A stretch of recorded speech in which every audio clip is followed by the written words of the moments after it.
తాకట్లో ఉన్న మీ బంగారాన్ని విడిపించి ఆ రోజు ఆన్లైన్ రేటుకి కొంటాం. Sharma gold company. నమస్తే మేడం. నమస్తే అమ్మా. నక్షత్రాల గురించి చేసాం, బట్ మిగిలిన నక్షత్రాల వారందరి మెసేజెస్ కింద మా నక్షత్రం గురించి మాట్లాడలేదు ఏంటి మేడం, మా నక్షత్రం గురించి ఎప్పుడు చెప్తారు? సో వాళ్ళ మాట ఎందుకు కాదు అని అనిపించి మిగతా నక్షత్రాలు కూడా చేయాలి అనుకున్నాం మనం. మఖా నక్షత్రం, ఈ నక్షత్రం వారు ఫస్ట్ అనేది మేడం మీరు చెప్పిన నామాక్షరాలని బట్టి చూసుకుంటే మా నక్షత్రం అందులో లేదు. సో ఒకవేళ మఖా నక్షత్రం కనుక అయి ఉంటే నామాక్షరాలు ఏవై ఉంటాయి? మేము కూడా మా నక్షత్రం ఏంటి అని తెలుసుకోవాలనుకుంటున్నాం. మా గురించి మేము అంటే ముందుగా పరిహారాలు చేసుకోవడానికి కానివ్వండి, పెళ్ళిళ్ళప్పుడు కానివ్వండి, ఖచ్చితంగా నక్షత్రాన్ని అడుగుతారు కాబట్టి తెలుసుకునే ప్రయత్నం చేయాలనుకుంటున్నాం. ఒకసారి నామాక్షరాలు చెప్తారా అంటున్నారు. మఖా నక్షత్రం వారు కనుక అయి ఉంటే నామాక్షరాలు ఏవై ఉంటాయి మేడం? సరే, ఇప్పుడు మనం మఖా నక్షత్రం గురించి తెలుసుకుంటున్నాం కనుక మఖా నక్షత్రానికి అధిపతి కేతువు. అలాగే ఈ నక్షత్రం మనకి సింహరాశిలో ఉంటుంది. అంటే 4 పాదాలు కూడా సింహరాశిలోనే ఉంటాయి. సింహరాశికి అధిపతి ఎవరు అని అంటే రవి. కాబట్టి రవి కేతువులు అనమాట. ఎప్పుడైనా సరే ఇలాగ రవి కేతువులు కలిసినప్పుడు వీళ్ళల్లో ఒక రకమైన అథారిటీ అండ్ పవర్, ఇవి రెండూ కనపడుతూ ఉంటాయి. అంటే సాధారణంగా మనం మాకు ఏ పేరు, మాకు నక్షత్రం లేదు, ఇందాక మీరు అన్నట్టుగా మరి మేము ఎలాగా, నా పేరు వేరుగా ఉంది. చాలామంది ఈ మధ్య అలా కూడా అంటుంటారు. మీరు చెప్పిన వాటితోటి కూడా మాకు లింక్ అవ్వట్లేదండి, కానీ మాలో ఈ క్వాలిటీస్ ఉన్నాయంటారు. అలాంటప్పుడు ఆ పేరు పెట్టుకున్న దాని ప్రకారంగా చూసుకుంటూ మీ యొక్క జీవన శైలి ఎలా ఉంది, మీరు ఎలా ఉన్నారు, దీన్ని సెల్ఫ్ అనాలిసిస్ అంటాం, అది కూడా మనం గమనించుకోవాలి. కాబట్టి ఏంటి అని అంటే ముందుగా ఏ నామాక్షరంతో వీళ్ళు కనుక పెట్టుకుంటే, అంటే ఇక్కడ మనం మా గుణింతంలో వచ్చేవన్నీ కూడా పెట్టుకోవచ్చు. కాబట్టి ఇక్కడ ఉన్నవన్నీ కూడా మాతోటి వచ్చేవి వీళ్ళు పేర్లు పెట్టుకున్న వాళ్ళందరూ కూడా ఈ కేతు నక్షత్రం అయిన మఖా నక్షత్రానికి సంబంధించిన వాళ్ళు. సరే, మరి మఖా నక్షత్రం వాళ్ళ గురించి తెలుసుకుంటున్నాం కనుక ఇందాక నేను చెప్పినట్టు పవర్ అండ్ అథారిటీ, ఈ రెండూ కూడా వీళ్ళు కావాలనుకుంటారు. ఎప్పుడైతే పవర్ అండ్ అథారిటీ అంటారో దానికోసం కష్టపడటం కూడా కనపడుతూ ఉంటుంది.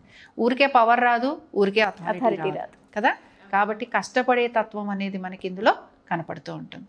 కాబట్టి ఎప్పుడైతే కష్టపడే తత్వం ఉంటుందో, కష్టపడే తత్వంతో పాటుగా కొంచెం అప్పుడప్పుడు కూడా అహంభావం అనేది కనిపిస్తూ ఉంటుందన్నమాట. అంటే ఏమవుతుంటుందంటే మేము కష్టపడ్డాం, మేము ఫలితం తెచ్చుకున్నాం, అంతా బాగానే ఉంది, అలాగే మేము కదా కష్టపడ్డాం, అందుకని మేము ఇవన్నీ అనుభవిస్తున్నాం. ఈ రెండూ కూడా మనకి ఇందులో కనపడుతూ ఉంటాయి. అయితే ఇంకొకటి విచిత్రం ఏంటి అని అంటే ఇన్ని ఉన్నా కూడా ఎక్కడో అక్కడ ఆ పవర్ అనేది చూపిస్తామంటారు. పవర్ అనేది మనం ఇంట్లోని సభ్యుల మీదే కాదు, అంటే ఉద్యోగస్తులు ఉన్నారు, ఉద్యోగస్తుల్లో మనం ఉద్యోగం చేసే చోట పవర్ చూపించాల్సిన చోట చూపించవచ్చు. కానీ వీళ్ళు ఎలా ఉంటారు, ఇంట్లోని వాళ్ళ మీద కూడా వీళ్ళ పవర్ చూపిస్తూ ఉంటారు. దాంతో ఏమైపోతుంటుందంటే ఇంట్లోని వాళ్ళందరూ కూడా కొంచెం వీళ్ళ మాట వినాలి, వినలేదో వీళ్ళు సహించరనమాట.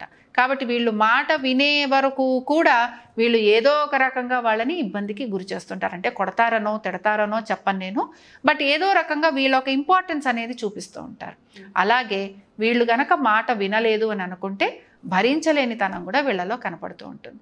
అందుకని మఖా నక్షత్రం వాళ్ళు ఏదో వాళ్ళని ఇబ్బంది పడతారనో గొడవ చేస్తారనో చెప్పకపోయినా ఆ పవర్ అండ్ అథారిటీ, ఈ 2 వర్డ్స్ మీదే వీళ్ళ జీవితం అంతా కూడా నడిచిపోతూ ఉంటుంది.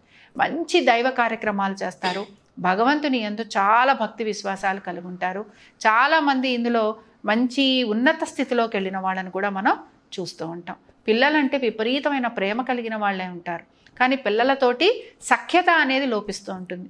ఎందుకంటే మేము చెప్పింది కరెక్ట్, ఇప్పుడు పిల్లలు ఏమైనా చెప్తున్నారు, ఇప్పుడున్న కాలానికి ఏం చేయాలి, మనం వాళ్ళు చెప్పింది కూడా విని అక్కడెక్కడైనా మనం సామరస్యంగా కొంచెం అడ్జస్ట్మెంట్ చేసుకొని వెళ్ళాల్సి వస్తూ ఉంటుంది. మనం అలా ఉండమన్నమాట. మనం ఏం చేస్తాం, నేను చెప్పింది కరెక్ట్, నేను నీ మంచి కోసమే చెప్పాను, నేను చెప్పింది నువ్వు విన్నావంటే నువ్వు చాలా ఉన్నత స్థితికి వెళ్ళిపోతావు అంటారు. ఇక్కడ పిల్లలు ఇంకేమైనా చదువుదాం అనుకోవచ్చు, నాన్నగారు చెప్పిందో అమ్మ చెప్పిందో వినాల్సి వచ్చింది, కాంప్రమైజ్ అయ్యారు. ఆ తర్వాత ఎక్కడో అక్కడ వీళ్ళ అమ్మకి నాన్నకి కొంచెం విభేదాలు వస్తాయన్నమాట. అందుకని ఏంటంటే పిల్లల ఒక మాటని లేదా భార్యాభర్తల మధ్యన ఒక అవగాహనని పెంచుకోవడానికి మఖా నక్షత్రం వాళ్ళు మాత్రం ప్రయత్నం చేయాలి. ఓకే మేడం, భార్యాభర్తల విషయానికి వస్తే మీరు అన్నట్టుగా కష్టపడే తత్వం ఎక్కువ, బట్ మేమే కష్టపడతాం మాది కదా అన్నది ఎక్కువగా కనిపిస్తుంది అన్నారు. కాబట్టి భార్యాభర్తల మధ్య సఖ్యత అసలు ఏ విధంగా ఉంటుంది అంటారు? దీనివల్ల ఈ స్వభావం వల్ల ఏమన్నా ఇష్యూస్ కానివ్వండి లేకపోతే ఆటుపోట్లు వచ్చే అవకాశం కానీ కనిపిస్తుంది అంటారు? ఎప్పుడైతే కష్టపడటం అనేది ఉంటుందో రిలేషన్షిప్ని మెయింటైన్ చేయడానికి కూడా కష్టపడతారు. అందులో ఏం డౌట్ లేదు మనకి. మఖా నక్షత్రం వాళ్ళు కూడా ఏం విడిపోవాలని అనుకోరు. అయితే ఏమిటి అని అంటే మనం చూపించే పవర్ అనేది ఉంటుంది కదా, ఎదుటి మనిషి తీసుకోగలగాలి. ఇప్పుడు ప్రేమతోటి ఏదైనా సాధించవచ్చు. అదే మనం గనక ఒక మాట అన్నా, నిష్ఠూరంగా ఉన్నా, పట్టించుకోనట్టు ఉన్నా, నేను చెప్పిన మాట నువ్వు విననప్పుడు నేను ఇలానే బిహేవ్ చేస్తానన్నా ఎదుటి మనిషి రియాక్షన్ కూడా మారిపోతూ ఉంటుంది. భార్యాభర్తల మధ్యన ఉండాల్సింది ప్రేమానురాగాలు. గొడవలు అనేవి సహజమనే చెప్తూ ఉంటాం. గొడవలని మర్చిపోయి ముందుకు వెళ్ళే గుణం చూపించగలగాలి. అది ఏ నక్షత్రం వాళ్ళైనా సరే. ఇక్కడ మఖా నక్షత్రం వాళ్ళ గురించి చూస్తే ఏంటంటే వీళ్ళు తొందరగా మర్చిపోరు. వీళ్ళు మనసులో దాన్ని గుర్తుపెట్టుకుంటారనమాట. గుర్తుపెట్టుకొని ఏం చేస్తూ ఉంటారు, ఎక్కడో అక్కడ దాన్ని ఎఫెక్ట్ అనేది చూపిస్తూ ఉంటారు. అలాగా చూపించేటప్పటికి ఏమవుతుందంటే కొంచెం రిలేషన్షిప్ అనేది సర్దుకుపోయే వాళ్ళైతే పర్వాలేదు, కానీ సర్దుకోకపోలేకపోతే కనుక అక్కడ ఇబ్బంది అనేది కనపడుతుంటుంది. వీరిని మనం ఎక్కడ చెడ్డవాళ్ళని కానీ వీళ్ళ వల్ల ఎటువంటి ఉన్నత స్థితి ఉండదని కానీ మనం చెప్పట్లేదు. చాలా ఉన్నత స్థితుల్లోకి వెళ్తారు వీళ్ళు. ముఖ్యంగా చదువు విషయంలో కనుక చూసుకుంటే వాళ్ళు ఏ చదువులు అయితే అనుకుంటారో పట్టుదలగా అది చదివి పైకి వచ్చే గుణం వీళ్ళలో కనపడుతూ ఉంటుంది. కానీ రిలేషన్షిప్ దగ్గరకు వచ్చేటప్పటికి అదే పట్టుదల వాళ్ళకి మైనస్ పాయింట్ అవుతుంది. కాబట్టి పట్టుదల, పట్టు విడుపు అనేది ఈ నక్షత్రం వాళ్ళు గమనించుకోవాలి. మేడం, మరి పిల్లల యొక్క స్వభావం కానివ్వండి, ఒకవేళ మఖా నక్షత్రం కనుక వాళ్ళు పుట్టిన పిల్లలు జన్మించి ఉంటే వాళ్ళకి ఏ విధంగా ఉంటుంది అంటారు అసలు? ఇప్పుడు ఇక్కడ వీరి గురించి కనుక చూసామంటే కొంచెం మనసులోని విషయాలు వీళ్ళవి కూడా బయటికి రావు. అలాగే మొండి వైఖరి చూపిస్తూ ఉంటారు. మేము అనుకున్నది కరెక్ట్, మేము ఇలాగ ఉంటాము అంటారు. దీనికి తోడు పాపులారిటీ ఉంటుంది. ఈ నక్షత్రంలో ఎవరు ఉన్నా కూడా కష్టపడి పాపులారిటీ కోసం కష్టపడుతూ ఉంటారు. అందుకని ఏమిటంటే ఎప్పుడు కూడా మేము పాపులర్గా ఉండాలి అనే దానిలో ఒక కాంపిటేటివ్ స్పిరిట్ వచ్చేస్తూ ఉంటుంది. ఆ కాంపిటీషన్ అనేది ఇంట్లోని సభ్యులే కాదు, ఫ్రెండ్స్ తోటి ఉంటుంది, రిలేటివ్స్ తోటి ఉంటుంది, ప్రతి ఒక్కళ్ళతోటి ఒక కాంపిటీషన్ అనమాట.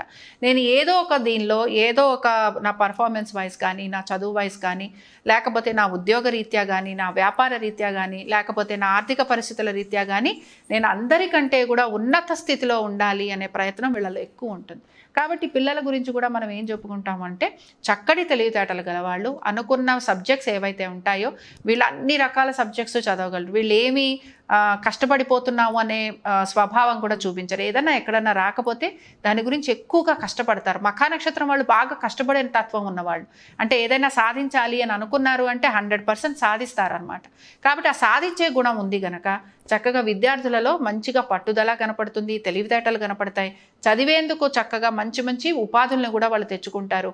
మంచిగా గ్రో అయ్యేందుకు కూడా అవకాశాలు ఉంటాయి. అయితే కాంపిటేటివ్ స్పిరిట్ ఎక్కువగా ఉండటం వలన అక్కడ వాళ్ళకి శత్రుత్వం అనేది వస్తూ ఉంటుంది అనమాట. ఇప్పుడు మనతో పాటే ఇంకొకళ్ళు బాగా చదువుతున్నారు, వాళ్ళతోటి వీళ్ళు జెల్ కాలేకపోతూ ఉంటారు. సరేలే, వాళ్ళు మన కాంపిటీటర్ అనుకోలేరు, జెల్ కాలేకపోతారు. ఇది ఉద్యోగస్తుల్లో కనపడుతుంది, వ్యాపారస్తుల్లో కనపడుతుంది, ఇంట్లోని సభ్యుల మధ్యన కూడా కనపడుతుంది. ఓకే మేడం, చాలామంది లక్కీ డేస్ అని, లక్కీ కలర్స్ అని ఎక్కువగా అడుగుతూ ఉంటారు. మాకు ఏది కలిసి వస్తుంది, ఏది వేసుకుంటే మంచిది అని కూడా అంటూ ఉంటారు. మరి వీళ్ళకి లక్కీ డేస్ కానీ, లక్కీ కలర్స్ కానీ ఏవి అంటారు అసలు? మఖా నక్షత్రంలో స్త్రీలు కొంచెం ఇబ్బంది పడుతూ ఉంటారు. ముఖ్యంగా వాళ్ళ ఒక ఈ డామినేటింగ్ నేచర్ ఉండటం, అలాగే కొంచెం కాంప్రమైజ్ అవ్వలేకపోవడం, దీంతో పాటుగా ఏ విషయం అయినా కూడా బద్దలు కొట్టినట్టు చెప్పటం, ఇది స్త్రీ పురుషులు ఇద్దరిలోనూ కనపడుతుంది. అయితే మనం స్త్రీల గురించి కొంచెం ఎందుకు చెప్పుకొస్తున్నామంటే ఇందాక మీరు అడిగారు కనుక లక్కీ కలర్స్ ఏవైతే బాగుంటాయి. ఇప్పుడు వీళ్ళకి అన్ని రకాల కలర్స్ వీళ్ళు ప్రిఫర్ చేస్తూ ఉంటారు. మిక్స్డ్ కలర్స్ని ఎక్కువగా ప్రిఫర్ చేస్తారు. బట్ ఏదైనా ఒక గిఫ్ట్గా వచ్చింది అనుకున్నాం సపోజ్, వీళ్ళు ఏంటంటే ఆ పర్టికులర్ గిఫ్ట్ని యాక్సెప్ట్ చేయడానికి కూడా చాలా ఆలోచిస్తూ ఉంటారు. అంటే విపరీతమైన ఆలోచన కలిగి ఉంటారు. కాబట్టి ఏమైపోతూ ఉంటుందంటే ఎనీ కలర్ అని చెప్పేయడానికి మనం ఆలోచించాల్సి వస్తూ ఉంటుంది. కలర్స్ అనేవి వీళ్ళు స్పెసిఫిక్గా తీసుకుంటూ ఉంటారు కనుక.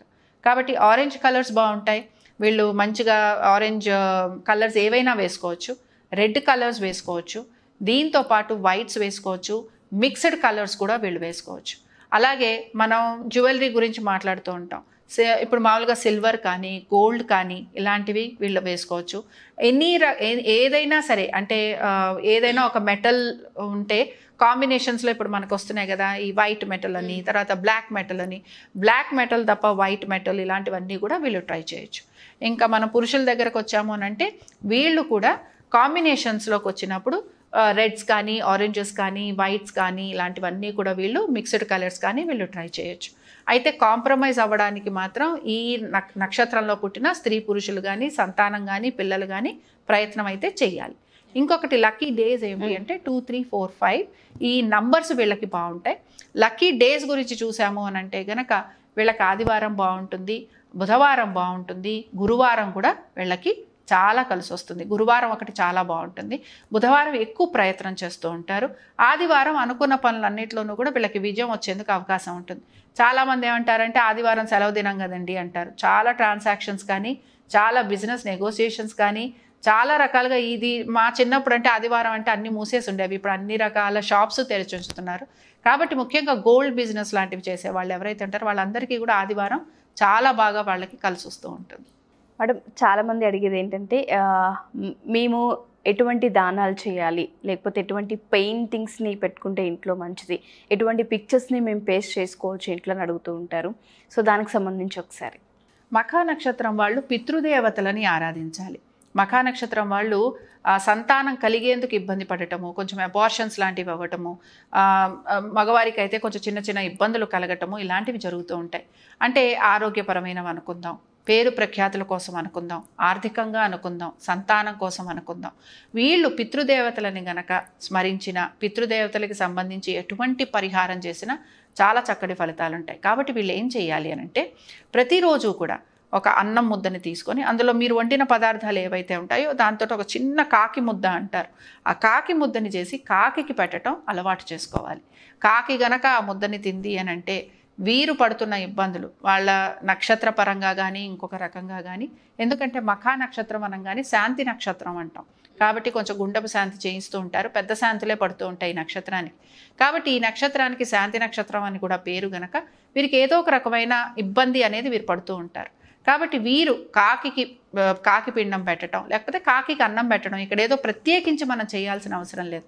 రోజు అన్నం తినే ముద్దలో ఒక ముద్ద తీసి పక్కన పెట్టి దాన్ని కాకికి పెట్టడం, ఇలా చేస్తూ ఉంటే వీరు పడుతున్న అన్ని ఇబ్బందుల నుంచి వీళ్ళు బయటికి రాగలరు. అలాగే కుదిరినప్పుడల్లా ఎవరికైనా సరే ఒక అనాథాశ్రమం వెళ్ళి, ముఖ్యంగా వృద్ధాశ్రమం వెళ్ళి గనక వీళ్ళు అక్కడ వృద్ధులకి మందులు ఇవ్వటము, లేకపోతే వారికి ఏదైనా సరే ఒక సేవ చేయటము, అది చేసినా కూడా చాలా చక్కటి ఫలితాలు వీళ్ళు గమనిస్తారు. మేడం, వృక్షం విషయానికి వస్తే మనం చెట్టును కూడా ప్రత్యేకించి చెప్తూ ఉంటాం. అట్లీస్ట్ మీ బర్త్డేస్ అప్పుడైనా అది నాటండి, పాజిటివ్ వైబ్స్ అని అంటూ ఉంటాం. మరి వీళ్ళకి ఏ వృక్షం కలిసి వస్తుంది అంటారు? అసలు వీళ్ళకి మర్రి వృక్షం కలిసి వస్తుంది. మర్రి చెట్టు బూడల గురించి, మర్రి చెట్టు ఇవి ఏవైతే ఉన్నాయో వేర్ల గురించి అనేక రకాల పరిహారాలు చేస్తుంటాం. ముఖ్యంగా ఎవరికైనా సరే నరదృష్టి తగిలినప్పుడు ఈ ఉత్తరం వైపున పాకిన మర్రి ఊడ ఏదైతే ఉంటుందో దాన్ని తీసుకొచ్చి దాన్ని గనక తాయెత్తులాగా చేసి దాన్ని వీళ్ళు నల్లదారంలో కానీ ఎర్రదారంలో కానీ కట్టుకుని, మగవారికైతే కుడి చెయ్యి అలాగే ఆడవారికైతే ఎడమ చేతికి ఇలా కట్టుకుంటే చాలా వరకు వీళ్ళకి నరదృష్టులు కూడా తగ్గిపోతాయి. ముఖ్యంగా ఈ నక్షత్రం వాళ్ళల్లో చాలామంది IAS officers, IPS, public relations, government ఉద్యోగులు, అలాగే చాలా మంచి గవర్నమెంట్ రిలేటెడ్గా ఉండే ప్రొఫెషన్స్ చేయడము, ఇలాగ చాలా మంచి స్థితిలో ఉంటారు. వీళ్ళందరూ ఎక్కువ కష్టపడతారు కదా. కాబట్టి ఏంటంటే మంచి ఉన్నత స్థితి కోరుకునేవారు ఉన్నత స్థితికి వెళ్ళే నక్షత్రంగా కూడా చెప్పుకోవచ్చు. కాబట్టి అలాంటి వారు ఈ మర్రి వృక్షానికి సంబంధించి నాటటము, అలాగే దీనికి సంబంధించి ఇప్పుడు నేను చెప్పింది కూడా చేస్తే ఇంకా చక్కగా ఎటువంటి దృష్టి దోషాలు ఉన్నా కూడా వాళ్ళకి తొలగిపోతాయి. మేడం, మనం రుద్రాక్ష గురించి చెప్తూ ఉంటాం, రత్నం గురించి చెప్తూ ఉంటాం. మరి ఈ రాశి వాళ్ళు కనుక రుద్రాక్ష ధరిస్తే ఎటువంటి రుద్రాక్షను ధరించాలి? రత్నం యొక్క కలర్ ఏంటి అంటారు? వైఢూర్యం ధరించటం, అలాగే నవముఖి రుద్రాక్షని ధరించటం. దీంతో పాటు ఇప్పుడు ముఖ్యంగా కేతుగ్రహం గనక భగవత్ ఆరాధనలో ఎప్పుడూ కూడా కేతుగ్రహానికి సంబంధించి విఘ్నేశ్వరుణ్ణి ఆరాధించాలి. కాబట్టి వీళ్ళు ఎక్కువగా విఘ్నేశ్వరుణ్ణి, సూర్యుణ్ణి ఆరాధన చేస్తూ ఉంటే ఆరోగ్యంతో పాటుగా వీరికి ఆర్థికపరమైన ఇబ్బందులు, అలాగే ఎటువంటి ఆటంకాలు, చాలామంది అంటుంటారు మాకు ఏ పని అనుకున్నా అవ్వలేదండి అంటారు. మఖా నక్షత్రం వాళ్ళు లేదా ఇందాక మనం అనుకున్నట్టుగా ఈ మా అనే గుణింతంతో వచ్చే వాళ్ళందరూ కూడా, ఆ పేరు కలిగిన వాళ్ళందరూ కూడా ఈ మఖా నక్షత్రానికి సంబంధించి వీరు గనక గణపతి ఆరాధన చేస్తే గణపతికి గరిక పెట్టడం, అలాగే ఎటువంటి పనులు అవ్వట్లేదు అని అనుకుంటున్న వాళ్ళు ఎవరైతే ఉంటారో వీరు గనక మంగళవారాలు గణపతిని పూజించి అష్టోత్తరం కానీ లేకపోతే ఆయన నామాలు చదవటం కానీ ఇలాగ చదువుతూ ఒక్కొక్క నామానికి గరికను పెట్టాలి. ఒక్కొక్క గరిక కాదు, 2 గరికలు పెట్టాలి. 2 గరికలతోటి స్వామివారిని గనక పూజిస్తే ఎటువంటి ఆటంకాలు కలుగుతున్నా, ఎటువంటి విపత్తులు ఉన్నా, ఎటువంటి అనారోగ్య సమస్యలు ఉన్నా అవన్నీ కూడా వీళ్ళకి తొలగిపోతాయి. Thank you ma'am, thank you so much. నమస్తే.